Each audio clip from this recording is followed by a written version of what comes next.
Terima kasih Anda masih bersama kami di Kompas Pagi, Saudara. Ada informasi kekurangan stok dalam 2 pekan terakhir. Harga gula pasir dan minyak goreng kita di Kota Ambon terus merangkak naik. 2 komoditas pangan ini dijual dengan harga Rp19.000.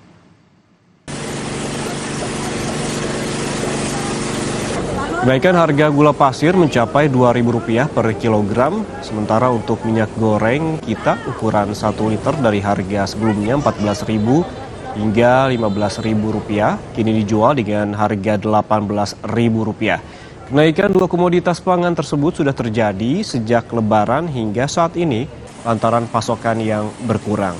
Sementara itu untuk harga bahan pokok lainnya seperti beras, terigu, telur ayam, dan bumbu dapur cenderung stabil.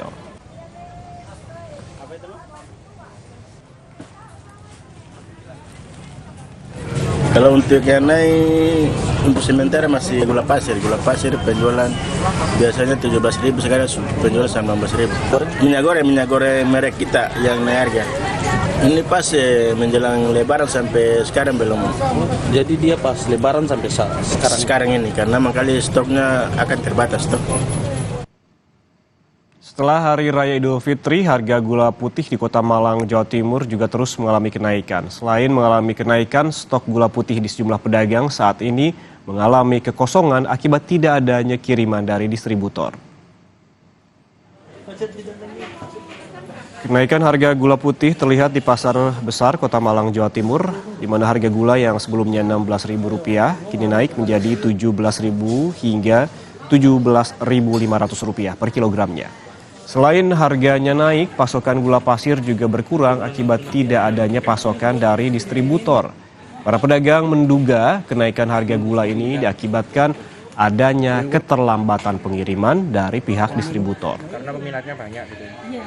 Apalagi kan langganan kok orang lalapan. Harga gula habis Lebaran itu naik. Naiknya berapa? Dari 16,5 menjadi 17,5 sekarang per kilonya. Itu untuk pasokan sendiri gimana, Mbak? Kalau pasokannya itu agak kosong ya, tapi sekarang sudah ada lagi. Jadi sempat nggak dapat pasokan? Iya, tidak ada pasokan. Mulai kemarin ya. Mungkin ada keterlambatan dari pengiriman juga.